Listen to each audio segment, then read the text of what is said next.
السلام علیکم ورحمۃ اللہ وبرکاتہ۔ ناظرین، آپ دیکھ رہے ہیں زین مدنی اسلامک چینل اور میں ہوں آپ کا میزبان محمد زین مدنی۔ ناظرین، جیسا کہ آپ کو معلوم ہے کہ ہم ریاض الصالحین ریکارڈ کر رہے ہیں۔ آج ہم ریاض الصالحین کی حدیث نمبر 39 ریکارڈ کریں گے، یعنی 39۔ تو آپ سے التماس ہے کہ ہمارے چینل کو سبسکرائب کریں، لائک کریں، شیئر کریں، بیل آئیکن پہ کلک کریں تاکہ ہر آنے والی نئی ویڈیو آپ تک پہنچ سکے۔ نحمدہ ونصلی علی رسولہ الکریم، اما بعد فاعوذ باللہ من الشیطان الرجیم، بسم اللہ الرحمن الرحیم۔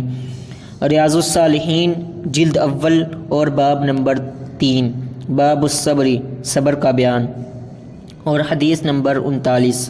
حضرت ابو ہریرہ رضی اللہ عنہ سے روایت ہے کہ رسول اللہ صلی اللہ علیہ وسلم نے فرمایا، جس کے ساتھ اللہ تعالیٰ بلائی کا ارادہ فرماتا ہے اس کو مصیبت سے دوچار کر دیتا ہے۔ اسے بخاری نے روایت کیا ہے۔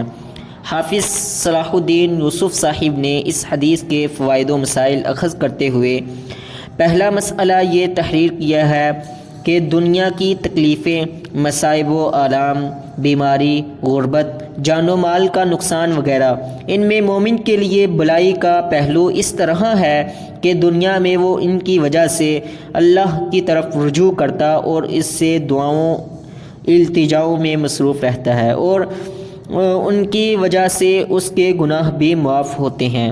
اس لیے آخرت کے نقطۂ نظر سے بھی اس میں ایک مومن کے لیے خیر ہے۔